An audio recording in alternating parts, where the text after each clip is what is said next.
Zwangsgedanken. Ich habe ein System, das dein Leben sofort heute noch komplett verändern wird. Ich werde dir zeigen, wie du Schritt für Schritt mit dieser Anleitung und diesem System dich dauerhaft von diesen quälenden Gedanken befreien kannst und darüber hinaus auch noch ein Leben lang. Und das Beste dabei ist auch noch, du brauchst überhaupt keine Grundkenntnisse haben oder gar irgendein Psychologiestudium, sonst irgendwas etc. Es geht für jeden Laien ganz einfach.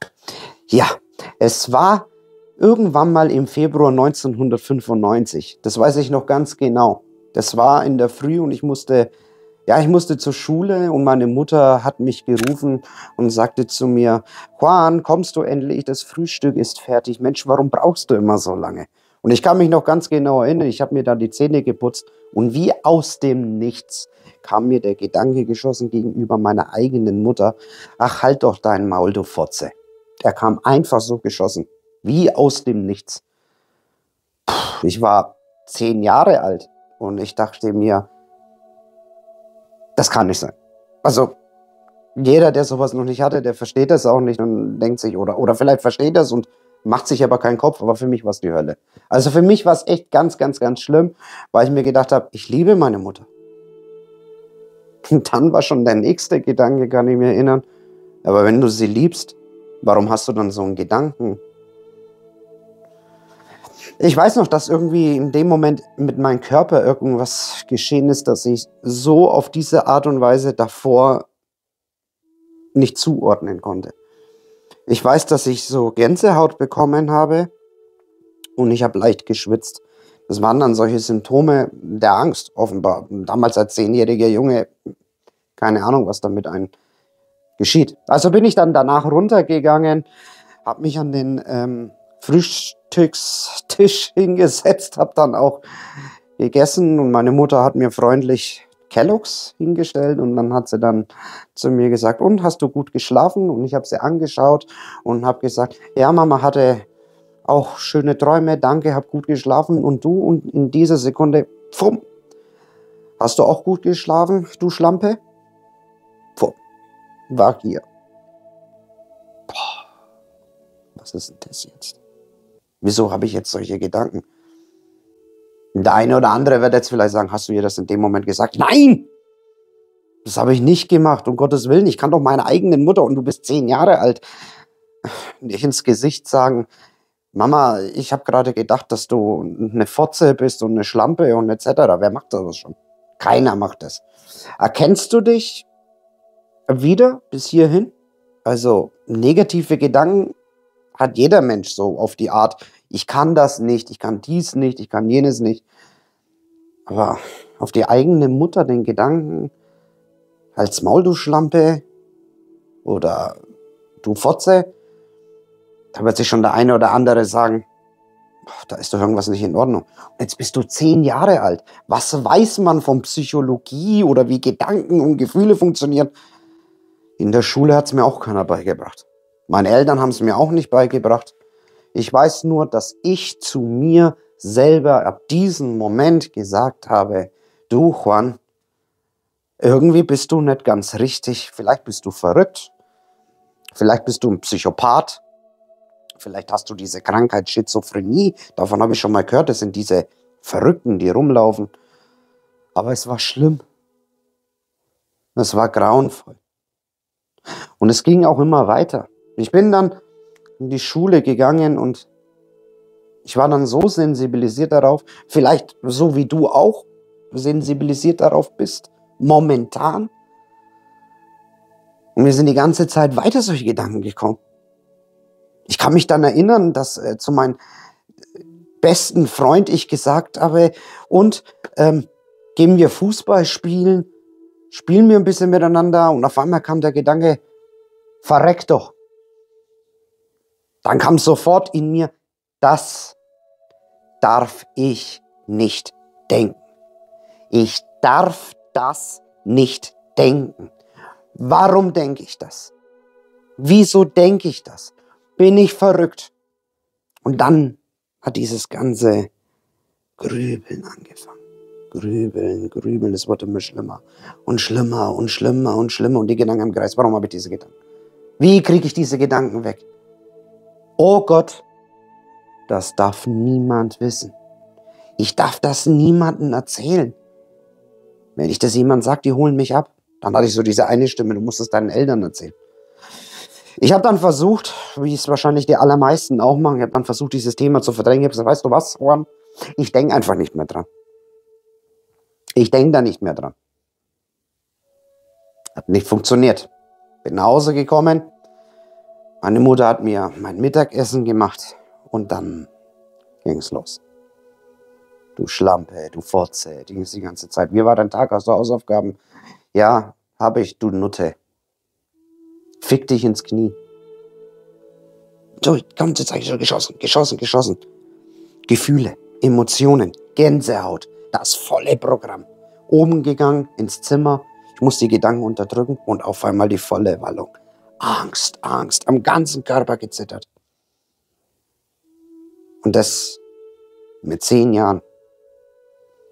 Einfach nur die Hölle. Erkennst du dich bis jetzt an diesem Punkt wieder? Kannst du sagen, mir geht's so ähnlich? Vielleicht mit anderen Beispielen? Mir geht's vielleicht schon monatelang so? Vielleicht im extremen Fall schon Jahre? Dann bist du hier genau richtig. Wie diese ganze fürchterliche Geschichte weitergegangen ist, ja, findest du auf meinem Buch, das ich für dich geschrieben habe, Zwangsgedanken erfolgreich überwinden, mit revolutionären Techniken zum Erfolg. Das verlinke ich dir selbstverständlich hier unten. Einmal kannst du mal auf Amazon vorbeischauen. Aber nichtsdestotrotz fragen sich jetzt ganz viele Menschen, da bin ich davon überzeugt, dass sie sich sagen, warum kriegt ein 10-jähriger Junge einfach so aus dem Nichts solche Gedanken, wenn er sich doch trotzdem ganz klar davon abgrenzt und ganz klar sagt, ich möchte diese Gedanken ja nicht haben und mir geht's auch dabei schlecht. Und wieso kriegt man überhaupt solche Gedanken und das schon mit 10 Jahren? Das ist wichtig zu verstehen und fundamental für dich, dass du das verstehst, was Gedanken überhaupt sind. Wenn du nämlich jetzt verinnerlichst und verstehst, was Gedanken sind, kannst du im nächsten Schritt dann, wo ich das dann in dem System, das ich dir heute mitgeben werde und erklären werde, dann das Ganze von hinten aufziehen und nach vorne diesen ganzen Kreislauf und Teufelskreis durchbrechen. Und jetzt musst du eines verstehen. Gedanken haben ja eine Funktion. Soll sich der eine oder andere sagen, was hat es denn für eine Funktion, dass ich denke, meine Mutter ist eine Schlampe oder meine Mutter ist eine Fotze oder ich soll das machen, etc. und solche Gedanken. Das hat doch keine Funktion. Doch, hat es auch. Hört sich jetzt für dich blöd an, aber es hat tatsächlich auch eine Funktion. Gedanken sind ja für uns Menschen nicht greifbar. Okay? Also, sie sind nicht plastisch, man kann sie nicht in die Hand nehmen. Aber sie haben die Funktion, Eindrücke, die wir von außen haben, was wir sehen, was wir hören, auch was wir schmecken, fühlen, aufzunehmen und dann zu verarbeiten. Das ist zunächst einmal die Funktion von allen Gedanken. Ich rede hier nicht von Grübeln, Zwangsgedanken, Sorgen, Ängsten, Schuldgefühlen, Zweifeln, irgendwas, sondern allgemein einfach nur ganz schlicht das Wort Gedanke, der Gedanke. Gedanken verarbeiten Eindrücke. Jetzt darfst du verstehen, dass wenn du einen Eindruck verarbeitest durch das, was du konsumiert, gesehen hast, erst einmal mit dir ja gar nichts zu tun hat. Denn wenn ich die Augen schließe und mir vorstelle, dass ich gerade an einen großen Tisch denke, dann ist er da. Wenn ich den großen Tisch ansehe, kann es sein, dass er in mein präfrontalen Kortex hier vorne eindringt und er dann als Bild erscheint. Das menschliche Gehirn, der Verstand denkt in Bildern. Und jetzt kann er verarbeitet werden. Jetzt bedeutet das Folgendes. wir kommen jetzt auf mein Beispiel zurück. Ich kann mich zwar nicht explizit genau daran erinnern, aber ich weiß heute noch, dass ich irgendwann mal ein paar Tage davor irgendwo im Fernsehen irgendwann mal gesehen oder gehört habe, dass in einem Spielfilm ein Kind zu seiner Mutter gesagt hat, in einem Krimi oder was das war, Hals, Maul, du Schlampe. Irgendwie habe ich das aufgenommen, weil ich das gesehen oder gehört habe. Natürlich habe ich bewusst nicht mehr drüber nachgedacht. Aber ein paar Tage später, an diesem Tag, wo ich im Bad war und mir die Zähne geputzt habe, hat aus irgendeinem Grund mein Gehirn, mein Verstand, diese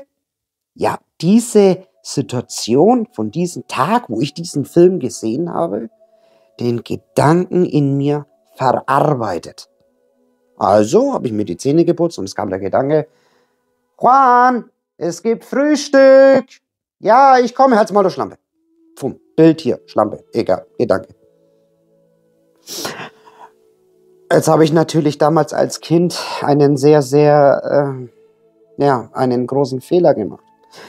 Ich habe gedacht, wenn ich das denke, dann bin ich das, will ich das, fühle ich das über sie, habe vielleicht Aggressionen oder sonst irgendwas. Und das ist jetzt wichtig für dich zu verstehen, denn es gibt ganz, ganz viele Menschen, Psychologen, Ärzte oder sonst irgendwas, die kommen jetzt auf die Schiene und kommen dann hin, hat das Kind vielleicht unterdrückte Aggressionen gegen die Mutter? Ist es vielleicht böse?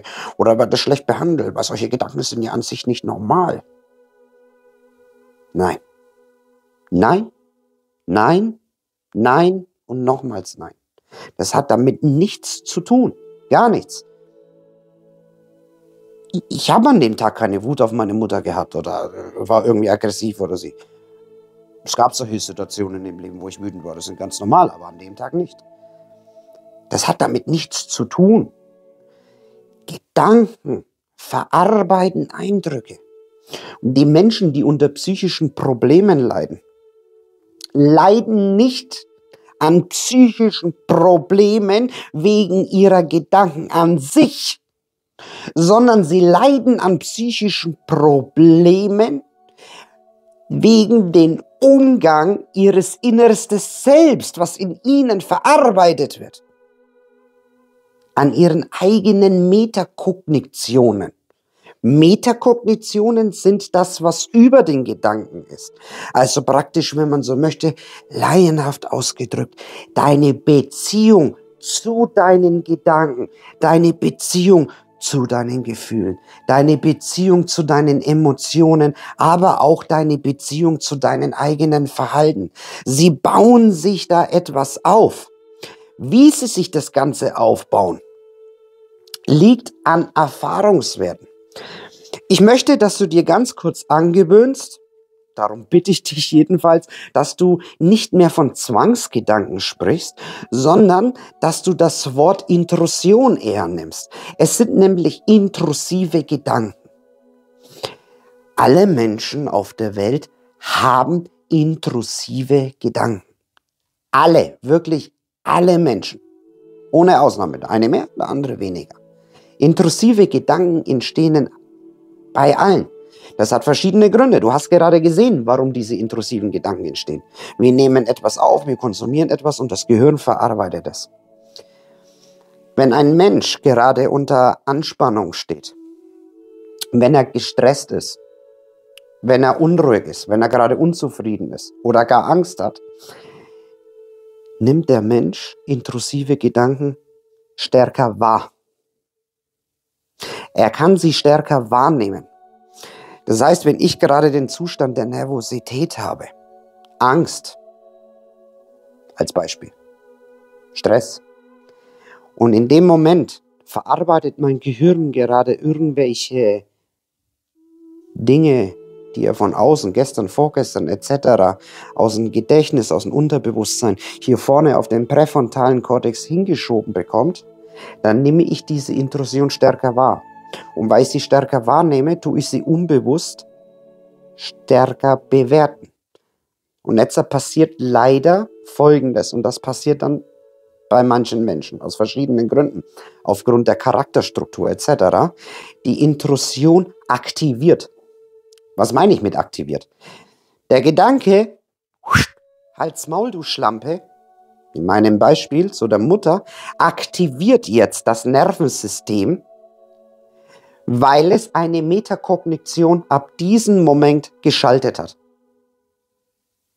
Das bedeutet, die Intrusion, und das musst du verstehen, die Intrusion, die jetzt geschossen worden ist, hat in dir jetzt, in diesem Moment, in meinem Fall, an dem Tag in der Früh, wo ich im Bad war, eine Metakognition, wenn man so möchte, die Schraube umgestellt und eine Metakognition eingeschaltet. Und da gibt es verschiedene Arten von Metakognitionen, die bei verschiedenen Intrusionen aktiviert werden. In der Regel sind es drei verschiedene Metakognitionen, die bei Menschen, die unter Zwangsgedanken, hauptsächlich unter Zwangsgedanken, aber auch bei Depressionen und Angststörungen aktiviert werden. Drei verschiedene. Je nach Art der Intrusion. Und das ist bei jedem Menschen gleich, das wirst du mir glauben. Bei jedem. Bei dir. Bei mir. Bei allen. Und diese drei verschiedenen Metakognitionen, die sind maßgeblich die wirkliche Ursache deines psychischen Problems. Also nicht die Intrusion, ich könnte meiner Mutter was antun, ich könnte vom Balkon springen, ich könnte dies machen, ich mache das, etc. Diese Gedanken, die dann aktivieren im Zustand der Nervosität. Ich glaube, so lange hast du es bis jetzt verstanden, sind das Problem. Sondern diese drei Metakognitionen. Und das ist auch dieses System, was ich dir heute vorstellen möchte, in diesem Video. Wenn du diese drei Metakognitionen bearbeitest und auflöst, kommst du da raus. Wie das Ganze jetzt funktioniert und wie du das Ganze auch umsetzen kannst. Das erkläre ich dir jetzt. So, dieses System verändert dein Leben wirklich sofort. Du erinnerst dich doch noch daran, dass ich dir gesagt habe, wir sagen nicht mehr Zwangsgedanken, wir sagen Intrusionen. Wir sagen Intrusionen, denn diese Gedanken, die drängen sich auf. Ja, bei mir war es der Gedanke, Mama, du Schlampe. Du erinnerst dich noch, dass ich dir gerade gesagt habe, wenn wir aus irgendeinem Grund, also praktisch an dem Tag, wo die Ursache entstanden ist, dieses Problems, vielleicht nervös waren, ängstlich oder gestresst. Ich kann mich jetzt in meinem Beispiel nicht explizit genau daran erinnern, dass ich nervös oder gestresst war, aber vielleicht war ich sogar, weil ich vielleicht zu spät dran war, etc. Wenn dann diese Intrusion hochkommt, dann ist der Tag, wo sich alles für dich und für mich verändert hat. Was hat sich denn verändert? Es hat sich eine Metakognition geschaltet.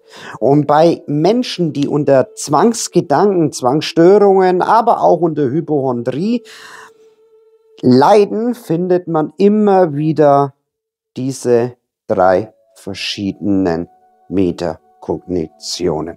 So, ich möchte dich jetzt darum bitten, dass du mir jetzt genau zuhörst, damit du mir genau folgen kannst, damit du das verinnerlichst. Und bitte, mach kurz auf Pause, wenn du möchtest. Nimm dir einen Stift und einen Zettel, damit du dir das alles auch nochmal geordnet aufschreiben kannst, damit du das verinnerlichst und besser verstehst, aber vor allen Dingen besser nachvollziehen kannst. Das ist nämlich ganz, ganz wichtig. Also jetzt hör mal genau zu. Bitte, es ist wirklich sehr wichtig. Wenn du den Gedanken bekommst, bei jedem ist es ein anderes Beispiel. Als Beispiel, ich bekomme den Gedanken, wenn ich an einen Unfall denke, dann findet er statt. Oder du denkst an einen Unfall oder morgen wird der Unfall geschehen oder sonst was auf der Autobahn. Du bist jetzt gerade irgendwann mal nervös gewesen. Das war der Tag, wo sich diese Metakognition bei dir eingeschaltet hat mit Stress, Nervosität, Angst etc. Da ist etwas passiert. In dem Fall die Gedankenereignisfusion. Es gibt Menschen, die leiden nicht an Zwangsgedanken. Sie leiden auch nicht an Intrusionen. sondern sie leiden an der Gedankenereignisfusion. Halten wir mal fest. Du leidest nicht an Zwangsgedanken. Du leidest auch nicht an Intrusionen. Du leidest an der Gedankenereignisfusion. Ich habe mir wirklich Wochen, Monate, sehr, sehr lange den Kopf zerbrochen, wenn ich mit anderen Menschen gesprochen habe, die keine Zwangsgedanken hatten, warum sie auch solche Gedanken haben, aber nicht darunter leiden, ich aber schon oder andere, so wie du oder viele anderen in der Verwandtschaft trotzdem darunter leiden. Ich kam dann dazu, es ist die Gedankenereignisfusion. Unter anderem, es gibt noch 2 andere, es gibt nur 3. Es gibt nur 3, das habe ich dir gesagt. Die Gedankenereignisfusion funktioniert wie folgt. Das sieht so aus. Beispiel, wenn ich an einen Unfall denke, findet er statt. Also bei ihm schießt die Intrusion hoch, morgen Unfall, Gedankenereignisfusion, Kette, verstanden? Wenn ich daran denke, natürlich unbewusst, unbewusst denkt der Gedankenereignisfusion und ich denke an den Unfall, also passiert da morgen. Und jetzt kommt das Perfide, wie das menschliche Gehirn funktioniert. Und das ist das Perfide. Weil du diese Gedankenereignisfusion in diese Metakognition in dir geschaltet hast, ziehst du jetzt immer mehr solche Intrusionen in dir an, die mit diesem Thema zu tun hatten. Das heißt, am nächsten Tag kommt es, wenn ich daran denke, ihn abzustechen, dann könnte das passieren. Gedankenereignisfusion. Wenn ich in die Küche gehe und den Gedanken habe, sie anzuspucken, dann könnte das passieren. Alles, was mit Gedankenereignisfusion hat, das kommt immer auf die Ursache darauf an, wann oder wo das erste Mal die Intrusion mit Stress, Angst, Emotionen etc. vermischt worden sind, dann schaltet sich in dem Fall so eine Metakognition ein. Jetzt kommen wir zu der zweiten Metakognition, wo auch viele Menschen drunter leiden, die unter Zwangsgedanken haben. Die ist, das war in meinem Fall so, die hatte ich. Und das ist die Gedankenhandlungsfusion. Zweite, okay? Du erinnerst dich noch an die 3 Finger? Zweite, ja? Zweite. Gedankenhandlungsfusion. Die zweite ist, die Gedankenhandlungsfusion, Beispiel, wenn ich daran denke, das Baby zu erwürgen, habe ich mich nicht unter Kontrolle und tue es. Bedeutet, ganz viele Menschen, vor allem öfters Frauen, die zum Beispiel in dem Beispiel mit dem Baby sind frisch Mutter geworden oder sonst irgendwie was, kriegen schon durch den ganzen Stress, durch die auch oft postnatale Depression, wo sich Zwangsgedanken vermischen, den Gedanken, ich könnte dem Kind etwas antun, mit Stress verbunden etc., entsteht eine Gedankenhandlungsfusion als die Metakognition und daraus resultierend, ähnlich wie bei der Gedankenereignisfusion, wenn ich das denke, könnte ich jetzt die Kontrolle verlieren und dem Kind etwas antun. Jetzt stell dir mal vor, du hast so eine Gedankenhandlungsfusion. Jetzt können es vielleicht auch besser diejenigen verstehen, die nicht unter Zwangsgedanken leiden, was da mit einem passiert. Es entsteht so eine Bewertung durch die Gedankenhandlungsfusion, die automatisiert ist und es entsteht eine brachiale Angst. Ja klar, die Person möchte ja dem Kind nichts antun. Das will ihnen ja nichts tun. Und jetzt kommt der Gedanke, ich könnte dem Kind etwas antun. Durch die Gedankenhandlungsfusion vermischt sich das Ganze und es entsteht eine riesengroße Angst und Panik. Und es ist das jetzt, was das Fatale ist. Die meisten, die Psychologen oder sonst irgendjemand, die gehen jetzt an die Intrusionen nach. Und vielleicht verstricken sie sich auch noch darin. Das muss man sich mal vorstellen. Dann gehen sie da vielleicht her, warum hast du solche Wutgefühle, Dings, und tun dann den Patienten noch tiefer da hineinrein. Der macht sich auch noch viel blöd, weil der Psychologe einfach in die völlig falsche Richtung geht. Es würde so sein, ich sag's jetzt mal plump, als würde ich versuchen, einen Autoreifen zu wechseln mit einer Banane statt mit einem Schraubenschlüssel. Das heißt, es wird mit ganz was anderes verbunden. Das eine hat mit dem anderen gar nichts zu tun. Ich muss nicht an die Intrusionen ran. Ich muss hier ran. Hier muss ich ran. Und daran muss ich arbeiten. Und wenn ich daran arbeite, dann löst sich das auch auf, dieses ganze Konstrukt. Da brauche ich nicht, warum habe ich den Gedanken, warum habe ich diesen Gedanken? Weil die Gesunden haben ja den Gedanken auch. Und jetzt kommt es noch viel perfider. Bei diesem Beispiel ist es jetzt wie folgt. Auch hier ist das Gleiche, das menschliche Gehirn ist so programmiert, dass, wenn wir diese Gedankenhandlungsfusion geschaltet haben, dass dann anschließend, ja, mehr solche Intrusionen angezogen werden. Und das ist die psychische Störung daran. Es werden jetzt weitere solche Intrusionen angezogen. Das heißt, als nächstes in diesem Beispiel, ich gehe dann irgendwo hin oder sonst irgendwie was, hatte den Gedanken, dass ich gegen die Leitplanke fahre. Das haben ja auch ganz, ganz viele Menschen. Und ja, wenn ich das denke, könnte ich die Kontrolle verlieren und es tatsächlich tun. Ich könnte das Lenkrad umreißen. Gedanken, Handlungsfusion, Metakognition. Und da können wir noch so viel an den Intrusionen arbeiten und an den Zwangsgedanken und über die reden. Wenn wir das nicht auflösen, dann bleibt es logischerweise einfach bestehen. Ist doch ganz klar. So, wir kommen zum dritten Beispiel, nämlich der Gedanken-Objekt-Fusion. Auch ganz interessant. Spannende Geschichte. Höre ich sehr, sehr oft in meinen Coachings. Nicht jeden Tag, aber fast jeden Tag, wenn ich mit meinen Klienten zusammenarbeite, dass sie unter eigentlich auch nicht ihre Intrusion oder Zwangsgedanken leiden, sondern unter Gedanken-Objektfusion. Was ist das jetzt? Ganz einfach. Und jetzt hören wir genau zu. Gedanken-Objektfusion könnte wie folgt aussehen. Schatz, hast du Lust? Hast du gesehen? Vor kurzem habe ich gesehen, auf Netflix läuft die neue Serie von Jeffrey Dahmer. Der soll ja angeblich auch irgendwie was Zwanghaftes gehabt haben. Das hast du schon mal gehört? Wer ist denn das? Es ist doch der eine. Na, das schaue ich mir nicht an. Warum schaust du das nicht an? Gedanken. Objektfusion, wenn ich mir sowas ansehe oder sowas tue, dann können ja bei mir wieder Zwangsgedanken entstehen. Also tatsächlich sind es Intrusionen, aber es entstehen dann Zwangsgedanken. Durch die Gedanken-Objektfusion halte ich die Intrusionen im negativen Sinne aufrecht. Das bedeutet, es werden Filme vermieden, Gesprächspartner, Orte, wo man hingehen kann, Bücher, Zeitungsschriften, Internetartikel oder sonst irgendwas. Das sind dann diese Situationen, wo man dann immer hört, das triggert mich, das mache ich nicht. Naja, dann kannst du dich aber auch nicht befreien. Aber das ist mal ein anderes Thema. Aber die Gedanken-Objektfusion ist auch relativ sehr häufig vorhanden. Und auch hier, genau wie bei der Gedankenhandlungsfusion und bei der Gedankenereignisfusion, gilt es, dass wir dieses konstruktieren. Ne? Schau mal genau her. Ich hoffe, du hast noch deinen Stift und deinen Zettel dabei. Ne? Diese Dinge hier müssen aufgelöst werden. Es führt eigentlich kein anderer Weg daran vorbei. Weil wenn es einen anderen Weg geben würde, dann weiß ich nicht, warum auf der ganzen Welt Menschen immer noch darunter leiden und sich unter Umständen sogar Hirnstimulationen einpflanzen lassen, damit ihre Gedanken verschwinden. Also ich glaube nicht, dass diese tiefe Hirnstimulation Gedankenereignisfusion, Gedankenhandlungsfusion und Gedankenobjektfusion auflösen können. Das kann nur aufgelöst werden, indem man die richtige Methode hat und weiß, wie man dann da explizit rangeht. Und wie die richtige Methode ist und wie man da rangeht, das verlinke ich dir hier auf dieser Endcard. Bedanke mich bei dir. Dein Juan. Namaste.